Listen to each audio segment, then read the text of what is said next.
एक मिनट बोलेंगे? नहीं है।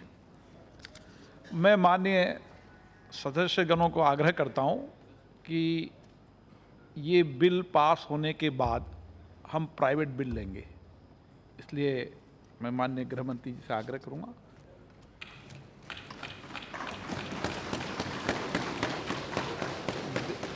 धन्यवाद माननीय अध्यक्ष जी। सबसे पहले तो ये दोनों बिल पर सदन के अलग अलग 17 सम्मानित सदस्यों ने अपने विचार रखे हैं। कुछ लोगों ने समर्थन किया है, कुछ लोगों ने सुझाव दिए हैं और कुछ लोगों ने विरोध किया। इस सभी सदस्यों का मन से मैं धन्यवाद करना चाहता हूं। और जिन लोगों ने ये बिल के लिए कुछ आपत्तियां जो उनके मन में थी, आपके माध्यम से सदन के पटल पर रखी है, उसका भी मैं जवाब निश्चित रूप से देना चाहूँगा। माननीय अध्यक्ष जी, सबसे पहले काफ़ी सदस्यों ने जम्मू कश्मीर की सुरक्षा, देश की सीमाओं की सुरक्षा और आतंकवाद के बारे में चिंता व्यक्त करी। मैं इस सदन के माध्यम से, आपके माध्यम से सभी सदस्यों को और देश की 125 करोड़ की जनता को आश्वस्त करना चाहता हूं कि नरेंद्र मोदी सरकार आतंकवाद के प्रति जीरो टॉलरेंस की नीति अपनाकर चल रही है और वो चालू रहेगी। आतंकवाद को उसके जड़ के समेत उखेड़ देने के लिए ये सरकार कृतनिश्चयी है और मुझे भरोसा है कि जनता के सहयोग से हम जरूर सफल होंगे। माननीय अध्यक्ष जी, ये जो लड़ाई है, मनीष जी ने कहा कि विचारधारा से ऊपर उठकर इसको लड़िएगा। मनीष जी, जरूर विचारधारा से ऊपर उठकर लड़ना चाहिए जब विचारधारा ऐसी हो। हमारी तो विचारधारा ही भारत माता के हित में समाहित है, इसलिए इससे ऊपर उठने की कोई जरूरत नहीं। हमारी विचारधारा ही हमें बताती है कि अपमोस्ट प्रायोरिटी, टॉपमोस्ट प्रायोरिटी देश की सुरक्षा, देश की जनता की सुरक्षा, देश की सीमाओं की सुरक्षा होनी चाहिए। इसीलिए मेरी विचारधारा, मेरी पार्टी की विचारधारा, मेरे पक्ष की विचारधारा ही इस लक्ष्य को सिद्ध कर सकती है, ऐसा मेरा विनम्र मत है। माननीय अध्यक्ष जी, जब से 2014 से श्री नरेंद्र मोदी देश के प्रधानमंत्री बने, राजनाथ जी देश के गृह मंत्री बने, इस सरकार ने डे 1 से जम्मू कश्मीर को और जम्मू कश्मीर की शांति को और आतंकवाद को नसीहत करने की टॉप मोस्ट प्रायोरिटी रखी। और ये जीरो टॉलरेंस की नीति सिर्फ भाषणों की नहीं, ये जीरो टॉलरेंस की नीति सिर्फ सदन में और राजनीतिक जलसों में तकरीरों की नहीं रही। इसको जमीन पर उतारने के लिए ढेर सारे कदम भारतीय जनता पार्टी की सरकार के द्वारा उठाए गए। सबसे पहले सीएपीएफ की कंपनियों की कमी रहा करती थी, कभी इधर जाती थी, कभी उधर जाती थी। हमने कंपनियां भी बढ़ाई और कंपनियों के आवंटन में जम्मू कश्मीर को टॉप मोस्ट प्रायोरिटी पर रखा। एक भी कंपनी जो वहां से सुरक्षा बलों की डिमांड है, इससे आज कम नहीं है। सीएपीएफ के जवान देश भर में सुरक्षा का काम करते हैं, नक्सलवादी क्षेत्रों में भी करते हैं, वामपंथी उग्रवाद के क्षेत्रों में करते हैं, दंगे होते वहीं पर भी करते हैं, चुनाव के वक्त भी वो लॉ एंड ऑर्डर की स्थिति को कंट्रोल करने में मदद करते हैं। मगर जम्मू कश्मीर में एक विशिष्ट प्रकार की परिस्थिति है, क्योंकि वहां जो आतंकवाद है वो पाक प्रेरित आतंकवाद है, पाकिस्तान की सरहद से जुड़ा हुआ प्रदेश है। इसकी कुछ विशिष्ट मांगे सीएपीएफ की थी, जिसके अंदर हाई सिक्योरिटी इक्विपमेंट्स में बीपी व्हीकल, सीसीटीवी कैमरा, अत्याधुनिक guns, radar, commando training centre, बहुत सारी चीजें, पूरा एक पेज भरा जाए इतनी चीजों की इनकी रिक्वायरमेंट आई थी। मुझे इस सदन को बताते हुए आनंद हो रहा है माननीय अध्यक्ष महोदय, 2307 करोड़ रुपया खर्च कर उनकी सारी रिक्वायरमेंट आई।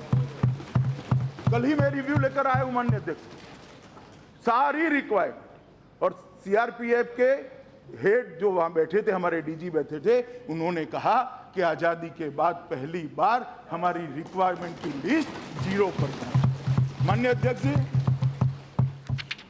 वहां एजेंसियों के कोऑर्डिनेशन की बड़ी दिक्कत थी, क्योंकि वहां सेना भी होती है, बॉर्डर सिक्योरिटी फोर्स भी होती है, आईबी भी काम करती है, रॉ भी काम करती है, मिलिट्री एजेंसी भी काम करती है, सीआरपीएफ भी काम करती है, जम्मू कश्मीर पुलिस भी काम करती है। अब इतनी सारी एजेंसियां जब एक छोटे से क्षेत्र के अंदर काम करे तो कोऑर्डिनेशन की बड़ी दिक्कत आती थी। गत सरकार के समय के अंदर multi disciplinary terror monitoring group TMG को बनाया गया और आज हर सप्ताह टीएमजी के सदस्य बैठते हैं और कोऑर्डिनेट होकर आतंकवाद का सामना करने का प्रयास करते हैं, सफल प्रयास करते हैं। माननीय अध्यक्ष जी, राष्ट्रपति शासन लगाया, जमहूरियत की बात की जाती है, राज्यपाल शासन लगाया, लोकतंत्र का गला घोंट दिया। माननीय अध्यक्ष जी, अभी ये बात कर रहे हैं, मैं जरा उनको बताना चाहता हूं, लोकतंत्र का गला घोटने का प्रयास किसने किया है?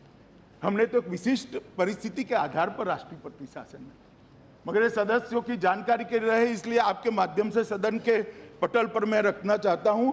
इस देश में अब तक, आज होगा उसके बाद 133 हो जाएंगे, 132 बार धारा 356 का उपयोग किया गया। 132 बार, 132 बार में से 93 बार कांग्रेस पार्टी के द्वारा।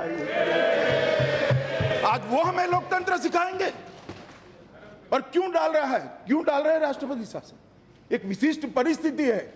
आपने तो चुनी हुई 20-20 सरकारों को 356 के तहत एक दिन के अंदर ध्वस्त कर दिया। राजनीतिक उद्देश्य के लिए किया था, हमने कभी 356 का उपयोग राजनीतिक उद्देश्य के लिए नहीं किया है। माननीय अध्यक्ष जी, हमें बता दें कि लोकतंत्र होना चाहिए। माननीय अध्यक्ष जी, मैं आपके माध्यम से सदन के सभी सदस्यों के सामने मेरी पीड़ा रखना चाहता हूं। लोकतंत्र रहना चाहिए, वो बात तो ठीक है, मगर लोकतंत्र के रहते जब कुछ चीजें इस प्रकार की होती है जो वोट बैंक के लालच में इस पर कभी कुछ नहीं किया जा सकता है, इसकी भी चर्चा इस सदन में होनी चाहिए या नहीं होनी चाहिए? मैं मानता हूं माननीय अध्यक्ष जी, इसकी चर्चा होनी चाहिए। जमायत इस्लामी पर आज तक क्यों प्रतिबंध नहीं लगाया गया? किसको खुश करना चाहते थे आप? ये भारतीय जनता पार्टी की नरेंद्र मोदी सरकार है जिसने जमायत इस्लामी पर प्रतिबंध लगाकर उसकी कैडर को आज नशे कर। जेकेएलएफ इतने सालों से किस देश का लिबरेशन करना चाहते हैं आप? किस देश का? जम्मू एंड कश्मीर भारत का अभिन्न अंग है, इसको देश पर मानने वालों को बख्शा नहीं। जेकेएलएफ पर प्रतिबंध किसने लगाया? भारतीय जनता पार्टी ने लगाया। माननीय अध्यक्ष जी, आतंकवादियों को समर्थन देने वाले सभी लोगों को प्रिवेंटिव अरेस्ट के तहत जितना गत सरकार के समय में डाला गया है, इतना आजादी के बाद कभी नहीं डाला गया। प्रिवेंटिव अरेस्ट को बढ़ाई, जेलों की सुरक्षा चरमराई हुई, अंदर ट्रेनिंग कैंप चलते थे टेररिस्ट। AK-47 को कैसे 4 मिनट में खोलकर असेंबल किया जाता है, इसके वीडियो घूमते थे। हमारी सरकार ने जेलों की व्यवस्था चुस्त दुरुस्त कर आज जेलों के अंदर जो जा रहे हैं उनको एहसास हो रहा है कि टेररिज्म को फैलाने का मतलब क्या होता है। ये एहसास दिलाने का काम भारतीय जनता पार्टी की सरकार ने किया। माननीय अध्यक्ष जी, जो देश विरोधी बात करता था उसको सुरक्षा दी जाती थी। सुरक्षा देने के लिए खतरे के पैरामीटर्स होते। जम्मू कश्मीर में एक नया पैरामीटर है, 4 भारत विरोधी बयान दे दो, आपको तुरंत सुरक्षा मिल जाएगी। मेरी तो समझ में ही नहीं आता, सरकार के खर्चे से, भारत की जनता के खर्चे से भारत विरोधियों को सुरक्षा देने का क्या तर्क था? कोई थ्रेट नहीं है। मारने वाले उनको नहीं मारेंगे, पूरी दुनिया को मालूम है। मारने वाले भारत की बात करने वाले को मारते हैं। भारत की बात करने वाले को सुरक्षा नहीं मिलती थी, भारत का विरोध करने वाले को सुरक्षा मिलती। इसका रिव्यू कभी नहीं किया जाता, इसका रिव्यू नहीं किया जाता। माननीय अध्यक्ष जी, 2000 लोगों को जो व्यक्तिगत सुरक्षा दी थी उसका हमने रिव्यू किया। उनमें से 919 ऐसे लोग जिनको सुरक्षा का कोई खतरा नहीं था, वो भारत विरोधी सर्टिफिकेट के कारण सुरक्षा मिली थी, उनकी सुरक्षा को हटाने का काम ये सरकार ने। पाकिस्तान के चैनल्स दिखाए जाते, भारत विरोधी प्रचार होता था, भारत विरोधी कार्यक्रम होते, भारत के अंदर की बातों को इससे तोड़ मरोड़ कर रखा जाता, जो कश्मीर के युवा को बहकाता था, गुमराह करता था। ये चैनलों पर रोक कभी नहीं की।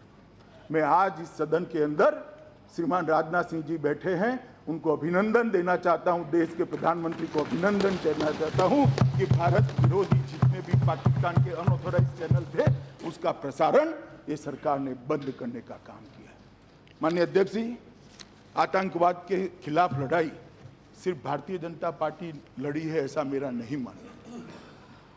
माननीय सदस्य मनीष जी ने ठीक ही कहा, हर पार्टी जब सरकार में रही इसने आतंकवाद के खिलाफ लड़ने का प्रयास किया है, इसको नेस्त नाबूद करने का, इसका किसी ने समर्थन नहीं किया, चाहे कांग्रेस पार्टी हो चाहे कोई भी पार्टी हो। परंतु माननीय अध्यक्ष जी, मैं इतना जरूर कहना चाहता हूं कि लड़ने के तरीके में बड़ा अंतर होता है, बहुत अंतर होता है माननीय अध्यक्ष, बड़ा अंतर होता है। पहले लड़ाई क्या चलती थी, टेररिस्ट वहां से घुस कर आते थे, यहां अपने लड़कों को गुमराह करते थे, अपनी टोली को बड़ा करते थे, हथियार मिल जाते थे, पैसे मिल जाते थे और बेरोक टोक भारत के अंदर टेररिज्म को फैलाते थे।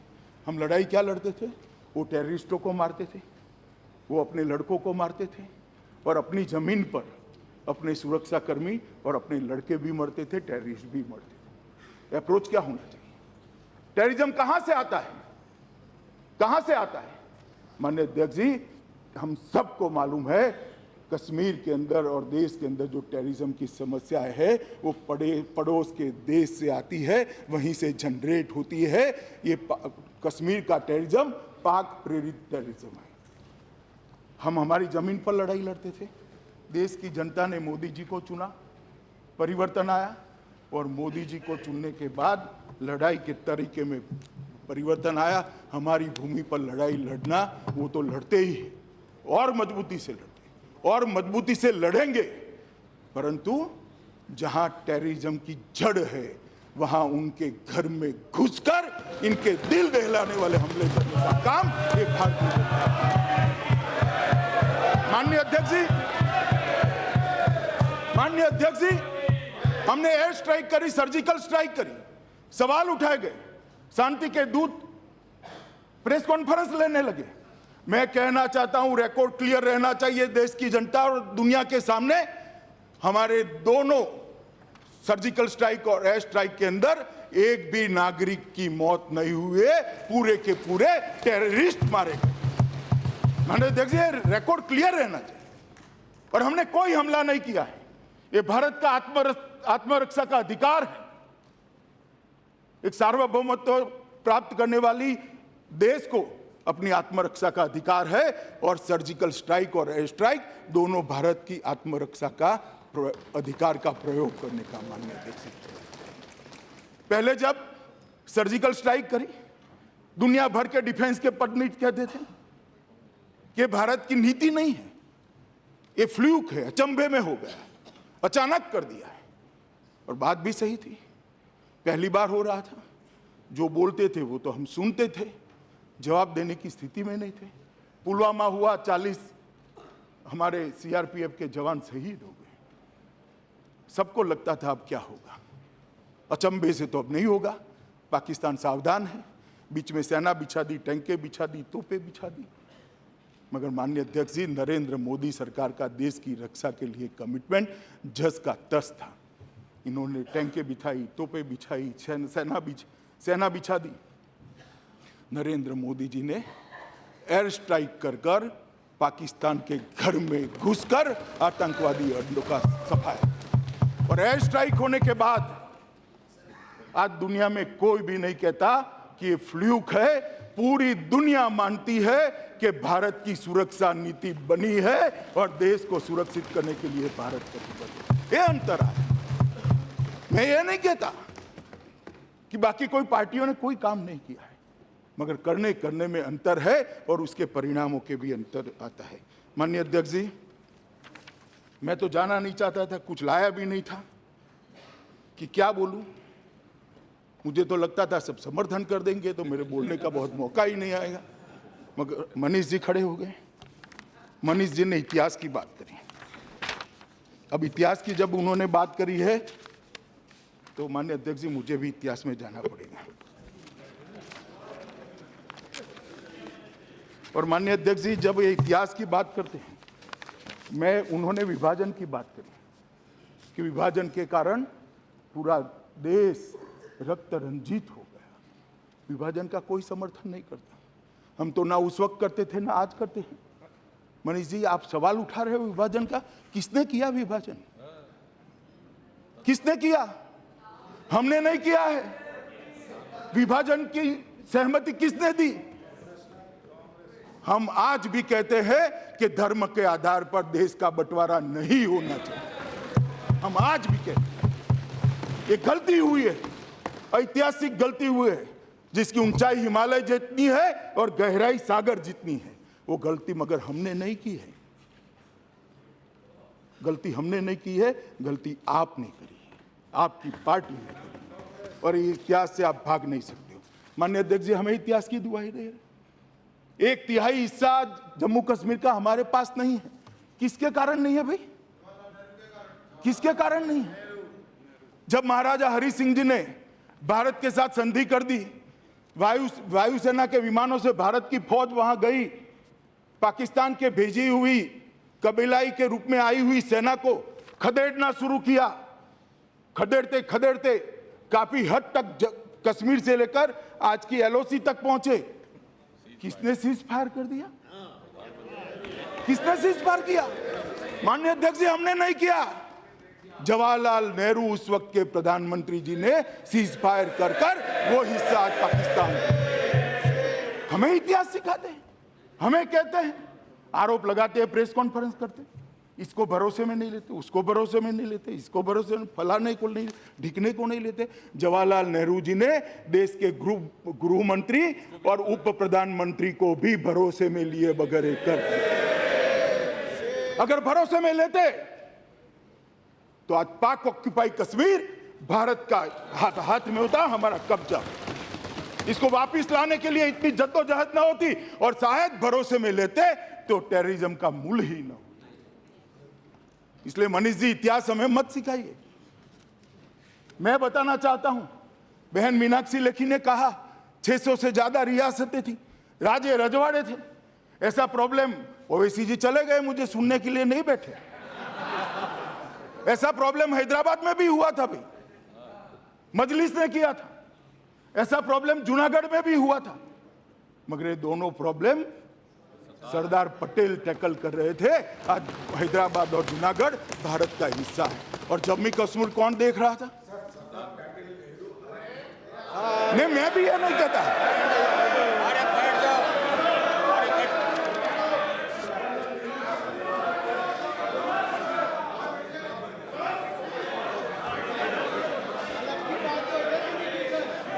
माननीय अधीर रंजन जी, सुरेश जी बैठिए, मैं जवाब दे रहा हूं भैया, मैंने सवाल खड़े नहीं करे। क्यों ना दे? क्यों ना दे? वो भूल के कारण आज देश को सजा भुगतनी पड़ रही। वो भूल के कारण आज हजारों लोग मारे गए। वो भूल के कारण आज देश टेररिज्म का भोग बना है। क्यों ना दे जवाब? क्यों ना दे नाम?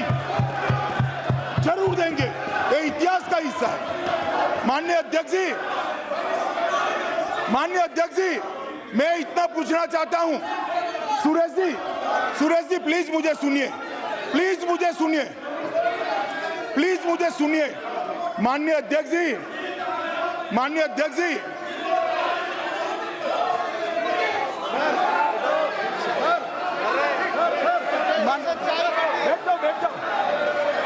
माननीय सदस्यगण, आपने वादा किया था कि हम व्यवधान पैदा नहीं करेंगे। आप बात सुने। जब आपके माननीय सदस्य बोले थे, मैंने इधर की बेंचों को चुप कराया था। माननीय सदस्य, 1 minute, please sit down, please sit down, calm down, please sit down, please sit down. माननीय सदस्य, प्लीज सिट डाउन, प्लीज।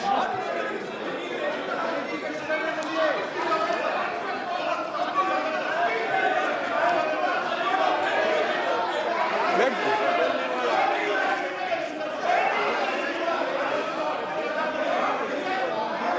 मगर मुझे जवाब तो देने दो, मैं बताता हूं आपको। बैठ जाइए ना, बैठ जाइए, मैं बताता हूं। Second please.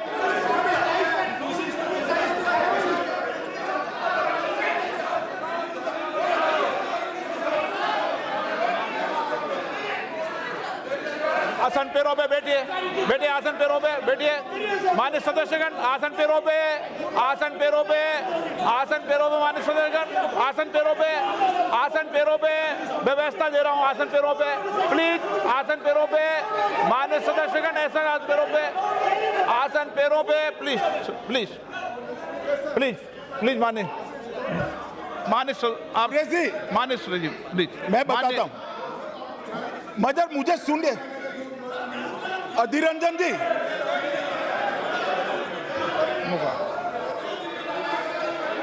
बैठ जाओ, बैठ जाओ। गृह मंत्री जी, माननीय अध्यक्ष जी, एक सेकंड।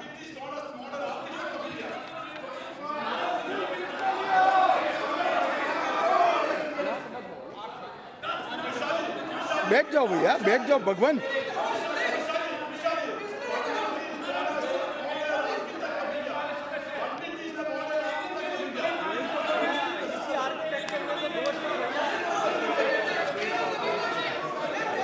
माननीय गृह मंत्री जी प्लीज। हाँ मौका देख। माननीय सदस्यगण, भाई आपके नेता बोल रहे हैं। मैं सुरेश, वो सुरेश, माननीय सदस्य प्लीज।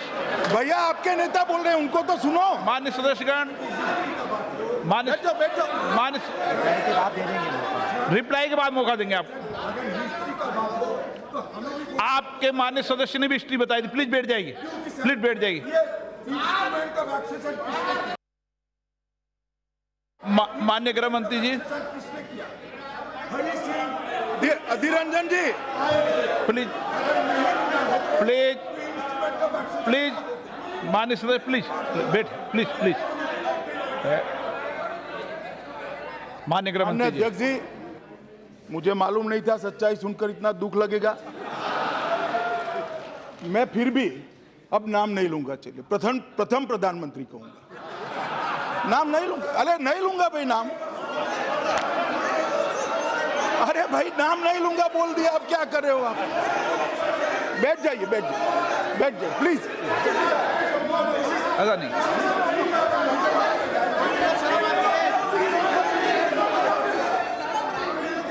प्लीज आसन, प्लीज बैठिए। मैं बताता हूँ, एक मिनट व्यवस्था देता हूँ। प्लीज बैठिए, प्लीज बैठिए। माननीय सदस्य, माननीय सदस्य प्लीज, माननीय सदस्य प्लीज, प्लीज माननीय सदस्य प्लीज, प्लीज माननीय सदस्य प्लीज। माननीय सदस्यगण, माननीय सदस्यगण, माननीय सदस्य, मैं व्यवस्था देख लूंगा, मैं देख लूंगा। माननीय सदस्यगण, माननीय सदस्य आसन पैरों पे, माननीय सदस्य आसन पैरों पे, प्लीज प्लीज।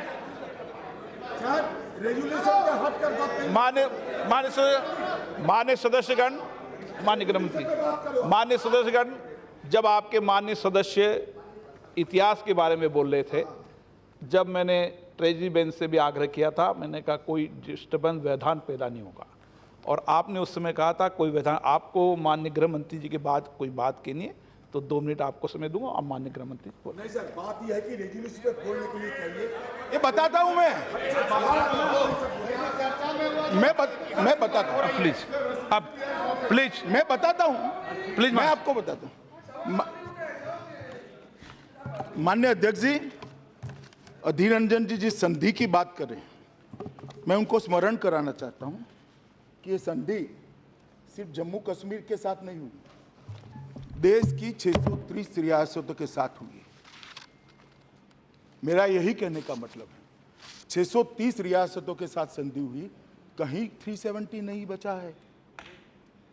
एक ही जगह नेगोशिएशन श्री जवाहरलाल नेहरू जी ने किया था, वहां 370 है। ये स्पेशल सिचुएशन था। भाई मैं बोल रहा हूं, देखिए माननीय अध्यक्ष जी, अब माननीय अध्यक्ष जी, माननीय विपक्ष के नेता, कांग्रेस ग्रुप के नेता अधीर रंजन जी कह रहे हैं स्पेशल सिचुएशन था, और इनके ये अप्रोच के कारण ही इस समस्या का उद्भव हुआ है।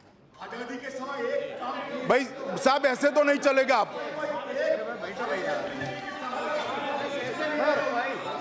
माननीय अधीर रंजन जी आप बोलने ही नहीं देंगे, नहीं, ऐसा कैसे चलेगा? बैठ जाइए। तीन के अलावा किसी का रिकॉर्ड नहीं हो। माननीय अध्यक्ष जी, बिल पर ही बोल रहा हूं भाई। माननीय अध्यक्ष जी चिंता व्यक्त करिए। माननीय सदस्यगण, सीट पर बैठे बैठे ज्ञान मत दीजिए। ये संसद है, मर्यादा से चलेगी।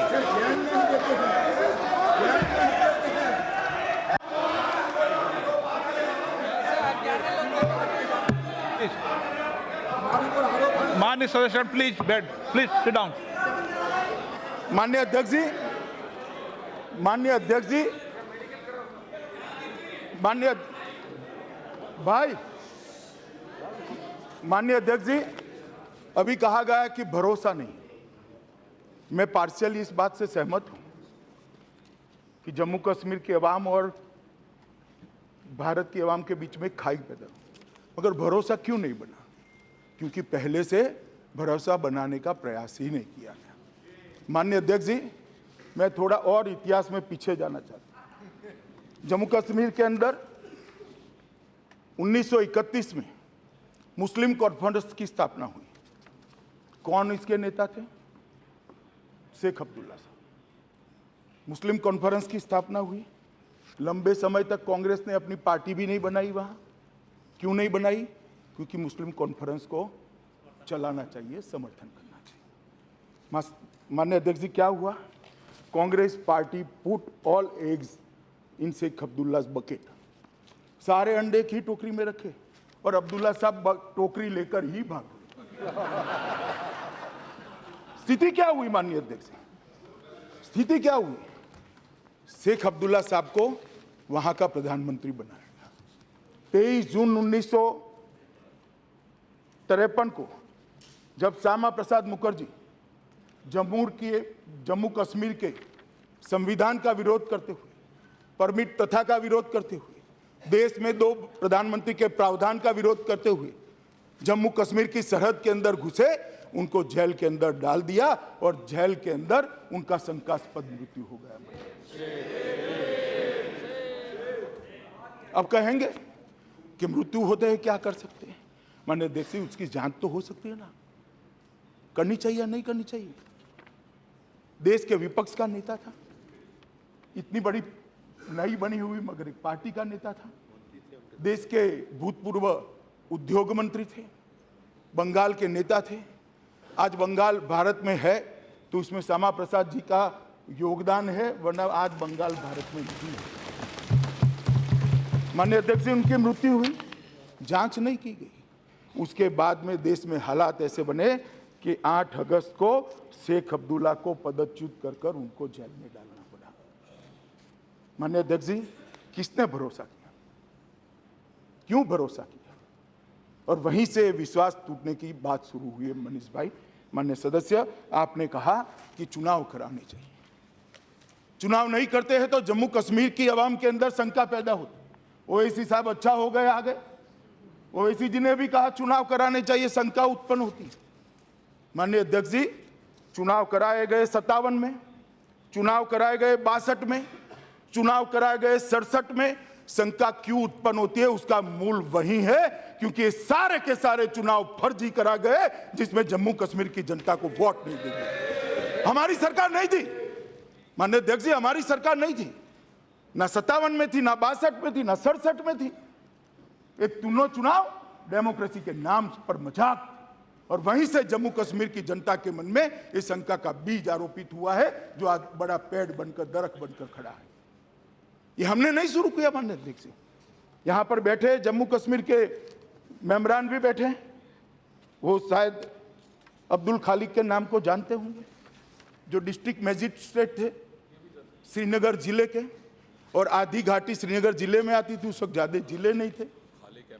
उस वक्त दो हिस्से होते थे, एक जनता ने चुने हुए एमएलए होते थे, एक खालिक साहब ने बनाए हुए एमएलए होते थे। तीनों चुनाव के अंदर खालिक के सामने ही पर्चे दिए जाते थे, खालिक साहब उसको रिकॉर्ड पर नहीं लेते थे, और 25 से 31 तक मेंबरान निर्विरोध चुने जाते थे। ये डेमोक्रेसी का मजाक हमने नहीं उड़ाया साहब, डेमोक्रेसी की हत्या हमने नहीं करी। जब खालिक जैसे लोग सरकार के एजेंट बनकर चुनाव कराते हैं तो जनता के मन में दुख होता है, दर्द होता है, पीड़ा होती है, और उसमें से शंका उत्पन्न होती है। चुनाव तो 77 में मोरारजी भाई ने कराया, चुनाव तो अटल बिहारी वाजपेयी जी ने कराया, जिसमें सबको वोट देने का अधिकार। चुनाव हमारे शासन में हुआ, हमें पूर्ण बहुमत नहीं मिला, हमने बहुमत के लिए कोई खालिक को नहीं ढूंढा। जनता ने जो मैंडेट दिया उसको साहब हमने स्वीकार किया। और मैं अभी भी कहना चाहता हूं, चुनाव आयोग जब भी तय करेगा, चुनाव आयोग जब भी तय करेगा, चुनाव डेमोक्रेटिक तरीके से कराए जाएंगे, स्वतंत्र और निष्पक्ष कराए जाएंगे। केंद्र सरकार की उसमें कोई दखल नहीं होगी।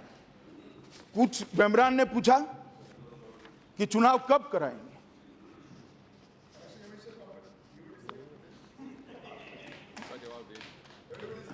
नहीं, सवाल आपकी बेंच से ही उठा, इसलिए उठा कि पहले इलेक्शन कमीशन कांग्रेस पार्टी चलाती थी, हम नहीं चलाते हुए।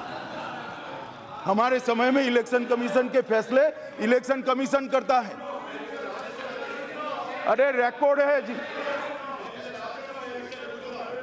रिकॉर्ड है। अगर आपको ऐसे भी तीन अलग अलग चुनाव आपने कराए साहब, इतिहास में मत ले जाइए, इतिहास में ले जाओगे तो आपको ही सुनना पड़ेगा और बाद में वहां से डांट भी खानी पड़ेगी।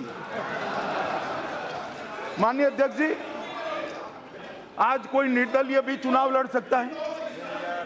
माननीय अध्यक्ष जी, आज कोई निर्दलीय भी चुनाव लड़ सकता है। आज कोई भी पार्टी चुनाव लड़ सकती है, नई पार्टियां भी चुनाव लड़ती है, जीतती है, जीत कर आती है, कोई किसी को रोकता नहीं है, क्योंकि ये भारतीय जनता पार्टी की सरकार के तत्वाधान में वहाँ की सिक्योरिटी फोर्सेस होती हैं जो रैगिंग नहीं करती। माननीय अध्यक्ष जी, शेख अब्दुल्ला जी को जेल में डाला, बाहर निकाला, फिर से सीएम बनाया, फिर से झगड़ा किया, फारूक अब्दुल्ला को सीएम बने फारूक अब्दुल्ला जी, और फारूक अब्दुल्ला को निकालने का भी एक बड़ा इतिहास है साहब। यहाँ से बीके नेहरू गवर्नर बनकर गए और उनको कहा गया कि अब राष्ट्रपति शासन का रिपोर्ट दीजिए। बीके नेहरू कौन है मुझे कहने की जरूरत नहीं, किन के रिश्तेदार है वो भी कहने की जरूरत नहीं है। फिर भी मैं आज बीके नेहरू साहब को बधाई देना चाहता हूं, इन्होंने वो रिपोर्ट नहीं भेजी। माननीय अध्यक्ष जी, उन्होंने रिपोर्ट नहीं भेजी, रुक जाते, ऐसा नहीं हुआ। इसके एक सप्ताह में ही बीके नेहरू का इस्तीफा कराया गया, दूसरा गवर्नर भेजा गया, और दूसरे गवर्नर ने 3 ही दिन में 356 का उपयोग किया। माननीय अध्यक्ष जी, शंका क्यों पैदा हुई? शंका इसलिए पैदा हुई जम्मू कश्मीर के अवाम के दिमाग के अंदर, शंका इसलिए शंका के बीज किसने रोपे? हमने नहीं रोपे शंका के बीज। शंका के बीज रोपने का काम कांग्रेस पार्टी ने किया है। माननीय अध्यक्ष जी, गुल मोहम्मद शाह को पार्टी तोड़कर मुख्यमंत्री बना दिया गया। 1 महीने के अंदर ही सिचुएशन ऐसी हुई कि मालूम ही नहीं पड़ा कि गुल मोहम्मद शाह भारत के किसी सूबे के मुख्यमंत्री है या पाकिस्तान के किसी सूबे के मुख्यमंत्री। उनके बयान इस तरह से आते थे कि उनको भी अंत में हटाना पड़ा। और ये पूरी उठापटक जो चली शेख अब्दुल्ला से लेकर गुल मोहम्मद शाह तक की, वो उठापटक के अंदर माननीय अध्यक्ष जी गवर्नेंस समाप्त हो गया, गवर्नेंस डिस्ट्रॉय हो गया। टेररिज्म के खिलाफ हमारी लड़ने की जो मंशा थी, सिक्योरिटी फोर्स का जो हौसला था, जम्मू कश्मीर के जनता का जो विश्वास था, वो चूर चूर हो गया और टेररिज्म पीक पर पहुंचता गया। माननीय अध्यक्ष जी, मैं इसलिए बताता हूं कि चिल्लाने से कुछ नहीं होता, इसकी जड़ों में जाना पड़ेगा। रोग क्या है वो समझना पड़ेगा, उसकी दवाई करनी पड़ेगी, भले कटु हो वो दवाई ही रोग को खत्म कर सकती है, आतंकवाद को वो दवाई ही। माननीय अध्यक्ष जी, एक समय ऐसा आया कि पूरे कश्मीर घाटी के अंदर भारत का कोई निशान नहीं मिलता। स्टेट बैंक ऑफ इंडिया के बोर्ड पर इंडिया शब्द जहां लिखा है वह चादर डाल दी जाती थी। भारत का झंडा फहराने के लिए मुरली मनोहर जोशी और नरेंद्र मोदी जी ने यात्रा लेकर लाल चौक में जाकर अपनी जान की बाजी लगाकर झंडा फहराना। और उस वक्त हम नहीं थे जी, हम नहीं थे, हम दूर दूर तक सत्ता में नहीं थे साहब। और ये हमें कह रहे हैं कि शंका हो रही, डर पैदा हो रहा है। डर पैदा ही होना चाहिए, जिनके मन में भारत का विरोध है उसके मन में डर पैदा ही हो। जो इस देश को तोड़ना चाहते हैं माननीय अध्यक्ष, जो इस देश को तोड़ना चाहते हैं उनके मन में डर होना चाहिए। हम टुकड़े टुकड़े गैंग के मेंबर नहीं, ये रिकॉर्ड क्लियर है इस हाउस में। हम टुकड़े टुकड़े गैंग के मेंबर नहीं है। जो भारत को तोड़ना है, तोड़ना चाहते हैं, उनके मन में डर होना है। मैं ये नहीं कहता जम्मू कश्मीर की आवाम के मन में डर होना चाहिए। हमने तो उनको देश भर में घुमाया, बच्चों को नौकरियां, मैं बाद में आऊंगा क्या क्या किया है, बच्चों को नौकरियां देने की शुरुआत की, कोर्टों को एस्टेब्लिश किया, स्कूलों को फंक्शनिंग में लाए, उनकी शिक्षा की व्यवस्था करी, मिड डे मील उन तक पहुंचता रहा। आज जम्मू कश्मीर की घाटी की विधवा बहनों तक विधवा सहायता पेंशन पहुंच रही है माननीय अध्यक्ष जी। एक बूढ़े कश्मीरी को बुढ़ापे का पेंशन मिल रहा है माननीय अध्यक्ष जी। उनको आज प्रधानमंत्री जी का कार्ड मिल गया है जिससे 5 लाख तक की दवाई वो फ्री ऑफ कॉस्ट। उनके घर में उन्होंने गैस के सिलेंडर का स्वप्न नहीं देखा था, आज उसके घर में गैस का सिलेंडर पहुंचा है, शौचालय पहुंचा है। माननीय अध्यक्ष जी, हम डर पैदा करना नहीं चाहते हैं। जम्मू कश्मीर के अवाम को हम हमारा मानते हैं, हमारी है, हमारे भाई हैं, हमारी बहनें हैं, हम गले से लगाना चाहते हैं। मगर आपने जो शंका का पर्दा डाला है वो हटाने में हमें तकलीफ पड़ रही है। मैं इसलिए पूरे इतिहास में जा रहा हूं। अधीर रंजन जी ने कहा कि पीछे का क्यों बता रहे, 2 बातें हैं, 2 असलियत ही बता रहा हूं मैं। अभी तो बहुत है, जरा सुनो भाई, अभी सुनो। अधीर रंजन जी, मैं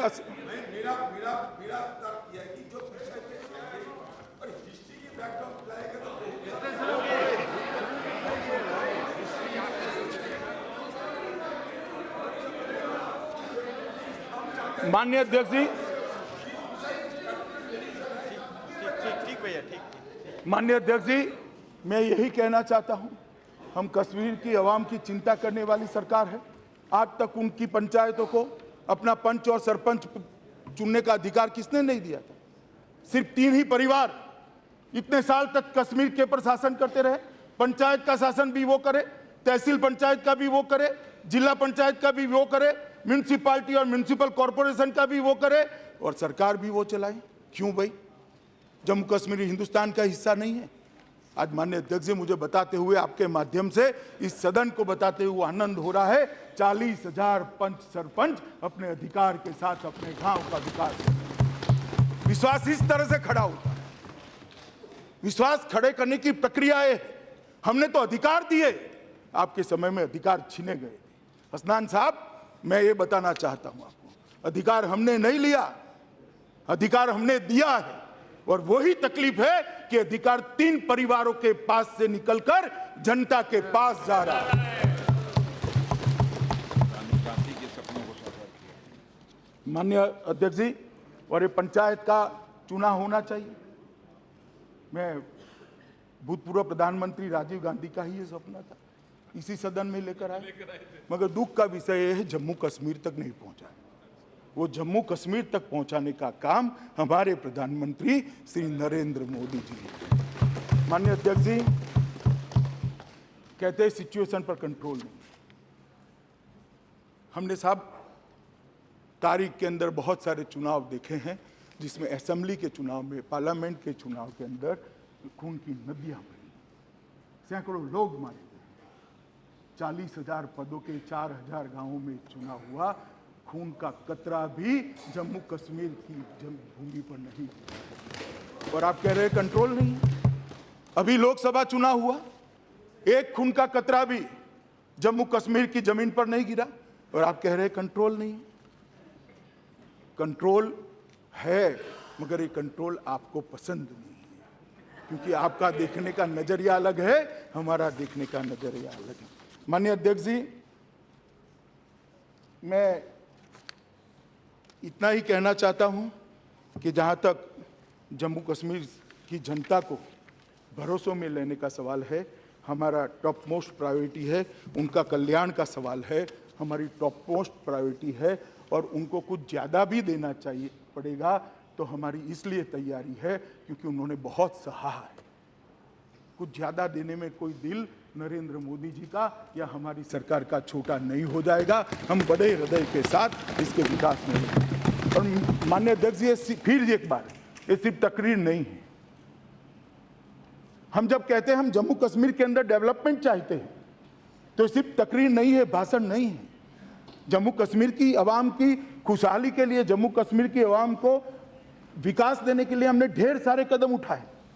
7 नवंबर 2015 को प्रधानमंत्री जी ने एक आज़ादी के बाद सबसे पहला, सबसे बड़ा एक विशेष पैकेज जम्मू कश्मीर की जनता के लिए 80,000 करोड़ रुपए का देने का था। माननीय अध्यक्ष जी, पैकेज के पहलुओं में जाते हैं तो पैकेज सर्वस्पर्शी है। लद्दाख को भी स्पर्श करता है, जम्मू को भी स्पर्श करता है, घाटी को भी स्पर्श करता है, पहाड़ियों को भी स्पर्श करता है। ये सर्वस्पर्शीय पैकेज है। ये पैकेज सर्वसमावेशक पैकेज से माननीय अध्यक्ष जी, इसमें हर एक नागरिक का जम्मू कश्मीर का समावेश होता है। ये पैकेज के तहत 63 बड़े प्रोजेक्ट्स हैं डेवलपमेंट के, 16 सड़कें हैं बड़ी, 8 पावर प्रोजेक्ट हैं, 2 एम्स हैं, 2 IIM है, 1 IIT है। और पैकेज की घोषणाएं तो बहुत सारी हुई। कल मैं रिव्यू लेने के गया था, एक ब्रिज बताया गया, 32 साल से भूमि पूजन हुआ है, 2 खंभे लगे हैं, मगर ब्रिज अभी भी समाप्त नहीं हुआ है। मगर साहब, माननीय अध्यक्ष जी, ये नरेंद्र मोदी सरकार ने एक नई कार्य संस्कृति पैदा की है, जिसका भूमि पूजन हम करते हैं, उसका उद्घाटन ही हम भी करते हैं। माननीय अध्यक्ष जी, लगभग 82% धनराशि भेजी जा चुकी है। 44% से ज़्यादा धनराशि के टेंडर आवंटित हो चुके हैं और 16 प्रोजेक्ट अब तक पूरे समाप्त होकर माननीय प्रधानमंत्री और तत्कालीन गृहमंत्री जी ने उसका उद्घाटन करने का काम भी समाप्त किया। माननीय अध्यक्ष जी, लद्दाख के क्षेत्रफल के अनुसार 45% भूभाग लद्दाख का था, मगर वहाँ पर स्थानीय इकाई के चुनाव हो सके ऐसी स्थिति नहीं, बिखरे पड़े हैं।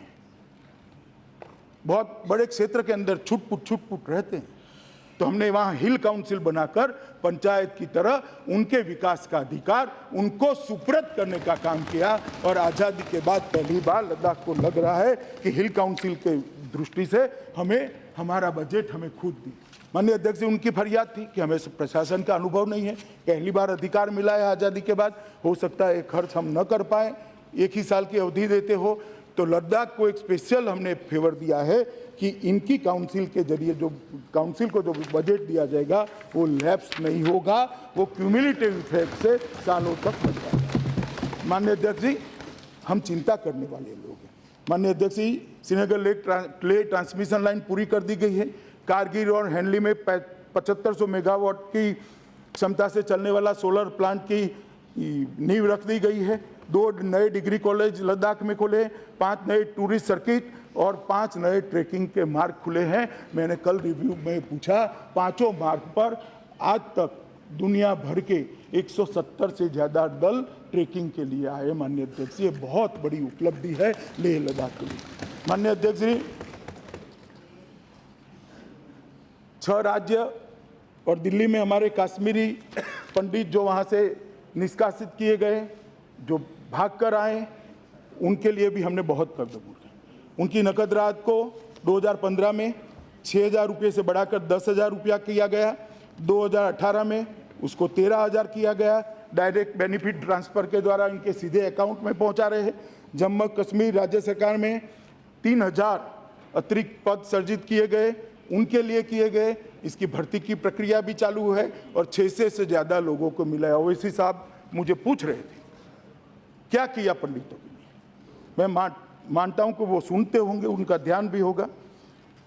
घाटी के अंदर 6000 ट्रांजिट आवासों का निर्माण कश्मीरी पंडितों के लिए हमने शुरू किया है। अब जम्मू प्रवासियों को भी कश्मीर की तरह जो बाहर गए हैं उनको भी नकद राशि दी जाती है। माननीय अध्यक्ष जी, सरकार ने जम्मू कश्मीर में पाक अधिकृत जम्मू कश्मीर और छम्ब से जो विस्थापित आए थे, जिनको वहां से भागना पड़ा, उनको 5.5 लाख प्रति परिवार सहायता देने का काम भारतीय जनता पार्टी की सरकार ने। और मुझे बताते हुए आपके माध्यम से सदन को आनंद है माननीय अध्यक्ष जी कि 26,989 लोगों को 1100 करोड़ से ज़्यादा की राशि आज तक उनके बैंक अकाउंट में ट्रांसफर करने का काम किया है। 70 साल तक के लिए भरोसा इसलिए टूटता है, शंका इसलिए उत्पन्न होती है। माननीय अध्यक्ष जी, पश्चिम पाकिस्तान के शरणार्थी आए, उनको भी 5.5 लाख रुपया देने की शुरुआत करी है। माननीय अध्यक्ष जी, सीमा पार से जो गोलीबारी होती है जम्मू कश्मीर में, इनके नुकसान के लिए मृत्यु अथवा 50% दिव्यांगता के मामले में 5 लाख तक की राशि दी गई। दुधारू पशुओं की हानि पर 50,000 रुपया दिया गया। कठुआ, साम, जम्मू, रजौरी और पुंछ जिलों में 10,000 से ज़्यादा और 15,000 बंकरों का निर्माण की शुरुआत की गई। 4400 बंकर बने जा चुके हैं। माननीय अध्यक्ष जी, रोजगारी बड़ा मुद्दा, इसके सृजन के लिए भी हमने बहुत काम किया है। बॉर्डर बटालियंस को 2 बॉर्डर बटालियंस को मंजूरी दी गई।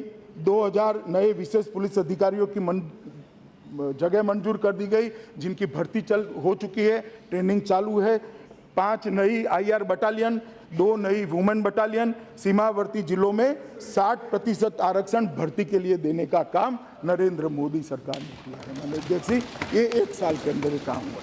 अध्यादेश जारी करने के बाद आरक्षण के मामले में नियंत्रण लेखा के पास जो रहे हैं उनको भी ये फायदा हो गया और आप सब सहमति देंगे, इसको कानून बनाएंगे तो जम्मू क्षेत्र के इंटरनेशनल बॉर्डर के लोगों को भी ये आरक्षण का लाभ मिलेगा। माननीय अध्यक्ष जी, राज्य सरकार में 41,000 नए पद सृजित किए गए हैं। हिमायत, उड़ान और PMKVY जैसी विभिन्न योजनाओं के तहत 2.87 लाख युवाओं को प्रशिक्षण देने का काम किया गया। देश के दूसरे स्थानों पर अनुमोदित पाठ्यक्रमों में उच्चतर शिक्षा के लिए 18,000 से ज़्यादा युवकों को PM स्कॉलरशिप देने का काम किया गया और वतन को जाने प्रोग्राम के तहत 6,000 कश्मीरी युवाओं को जो शंका आपके समय में सृजित हुई थी, वो शंका का निवारण करने के लिए देश भर में घुमाकर देश आपका है इसका एहसास दिलाने का काम ये भारतीय जनता पार्टी की नरेंद्र मोदी सरकार ने।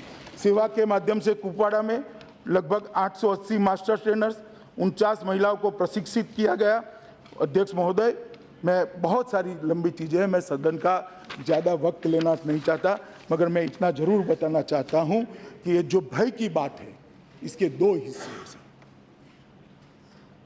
जो जम्मू कश्मीर के अमन पसंद आवाम है, उनके मन में कोई भय नहीं है, उत्साह है। उनको नए मौके दिखाई पड़ते हैं। उनको लगता है 70 साल के बाद ये 3 परिवारों की चुंगाल से हम हटा। मगर जिनके मन में जम्मू कश्मीर के अंदर आग लगाने की मंशा है, जिनके मन में जम्मू कश्मीर को भारत से अलग करने की मंशा है, जिनके मन में अलगाववाद खड़ा करने की मंशा है, तो मैं कहना चाहता हूं, हाँ, उनके मन में भय है, होना चाहिए और बढ़ेगा और बढ़ेगा। जो देश के साथ जम्मू कश्मीर को जोड़ना नहीं चाहते हैं, उनको जरूर भयभीत होना चाहिए माननीय अध्यक्ष जी, और वो शासन का, अच्छे शासन का गुण देंगे। माननीय अध्यक्ष जी, बहुत सारे सदस्यों ने अलग अलग चीज़ें उठाई हैं। अपने भर्तृहरि जी ने उठाया कि ऑर्डिनेंस को फिर से राज्यसभा के विधानमंडल की अनुमति की जरूरत पड़ेगी या नहीं पड़ेगी। ये जरूरत नहीं पड़ेगी क्योंकि जम्मू कश्मीर के संविधान ने भारत की दोनों संसद के दोनों सदनों को ये अधिकार दिया हुआ है। हाँ, मगर नई चुनी हुई सरकार आती है तो उसको जरूर पुनः विचार कर सकती है। तो कोई भी बिल पर कोई भी सदन फिर से पुनः विचार कर सकता है। अगर वहाँ विधानमंडल है तो उसको यहाँ आने की जरूरत नहीं पड़ेगी। दानिश अली जी ने कहा इंसानियत, जमहूरियत और कश्मीरियत का नीति चालू रहना चाहिए। इंसानियत, जमहूरियत और कश्मीरियत का नीति दानिश अली साहब चालू ही है।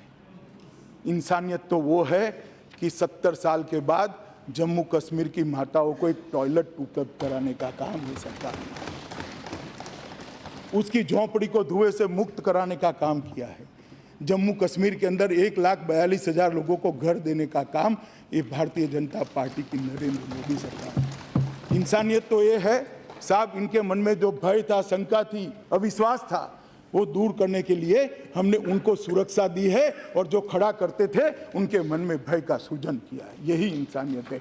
जमहूरियत का जहाँ तक सवाल है, 87 लोगों की जमहूरियत की बहुत ज़्यादा चिंता मत करो। इलेक्शन कमीशन जब कहेगा हम चुनाव करा लेंगे, शांति प्रिय चुनाव होंगे, कोई हमारा दखल नहीं होगा। मगर हमने 40,000 लोगों तक जमहूरियत को पहुँचाने का काम दानिश अली साहब हमने किया है। 70 साल तक के 40,000 लोगों को जमहूरियत मालूम नहीं थी क्या था।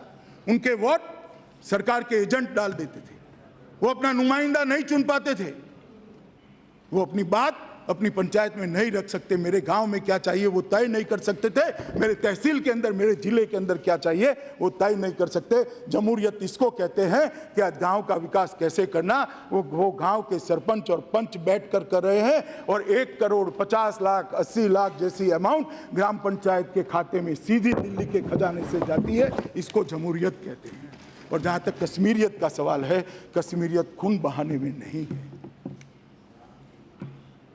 कश्मीरियत देश का विरोध करने में नहीं है, कश्मीरियत देश के साथ जुड़े रहने में है। कश्मीरियत कश्मीर की भलाई के अंदर है। कश्मीरियत कश्मीर की संस्कृति को तवज्जो देने की। किसने सूफीज्म को भगाया? किसने कश्मीरी पंडितों को भगाया? ये कश्मीर की संस्कृति का हिस्सा नहीं है क्या? कहां गए सूफी? कहां गए? मैं पूछना चाहता हूं, जो हम पर सवाल करते हैं उनको पूछना चाहता हूं, कहां है सूफी? माननीय अध्यक्ष जी, कश्मीर की संस्कृति की हम रक्षा करने के लिए कटिबद्ध है। आपके माध्यम से पूरे सदन को और देश की जनता को मैं आश्वस्त करना चाहता हूं, कश्मीरियत जरा भी डाइल्यूट नहीं होगी, ये हमारा है। माननीय अध्यक्ष जी, प्रेमचंद्रन जी ने कहा कि ऑर्डिनेंस लाए। प्रेमचंद्रन जी, मैंने बताया कि राष्ट्रपति शासन 356 कितनी बार किस पार्टी से लगाई, और ज़्यादा डिटेल चाहिए तो फिर से पढ़ लेता हूँ। और ऑर्डिनेंस के आंकड़े आप देखोगे तो बहुत आश्चर्यचकित हो जाओगे। मैं देना नहीं चाहता, जितने ऑर्डिनेंस कांग्रेस के शासन में आए माननीय अध्यक्ष जी, कुल मिलाकर सब शासन में इतने नहीं आए, इसके 1/4 आए। इसलिए आप हमें ये न करो। और 6 महीने में ऑर्डिनेंस को सदन में लाना ही पड़ता है। हम चर्चा भी करते हैं, शांति से चर्चा। आपके एक एक बात का मैं जवाब दे रहा हूँ। ओवैसी साहब ने कहा कि डिलिमिटेशन का क्या करोगे? अरे चले गए, छोड़ दो, चलो। श्री नायडू ने कहा कि गृह मंत्री जी, नायडू जी ने कहा, गृह मंत्री जी एश्योरेंस देंगे कि हम चुनाव करा देंगे। इलेक्शन हमें नहीं कराना होता है, चुनाव इलेक्शन कमीशन ने कराना होता है। जिस दिन इलेक्शन कमीशन अनुशंसा करेगा, माननीय अध्यक्ष जी, 1 सेकंड की भी देरी चुनाव कराने में हमारी सरकार नहीं करेगी। माननीय अध्यक्ष जी,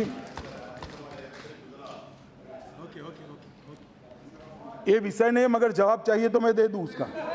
आप खड़े होकर रिकॉर्ड पर कह दो, मैं तुरंत जवाब दे दूं। 13 बार आपने करा है, जब आपकी बारी आई तब सहन नहीं होता है। 13 बार ऐसे चुनाव करा है कांग्रेस पार्टी ने, और देश की सुप्रीम कोर्ट ने निकाल दिया इसको। देश की सुप्रीम कोर्ट ने इसको निकाल दिया है। एंग्री नहीं हो रहा हूं, एंग्री जरा भी नहीं हो रहा हूं भैया। इतना है, ऐसा है, सुनिए तो मैं बताता हूं। आवाज, मैं जरा भी गुस्सा नहीं हूं, आवाज ऊंची हुई है। सुनिए भाई, मैं जरा भी गुस्सा नहीं हूं, मेरी आवाज ऊंची हुई है। इसलिए ऊंची हुई है कि अगर किसी को न सुनाई पड़े तो ध्यान से सुन ले।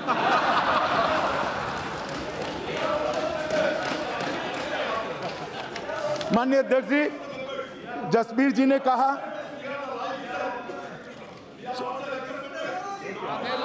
अरे भैया,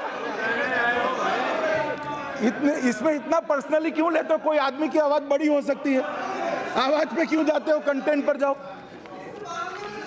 साहब, हसनान साहब ने कहा कि 370 है, 370 है, 370। मैं मानता हूं हसनान साहब 370 है, मगर आगे अस्थाई शब्द आप भूल गए हैं।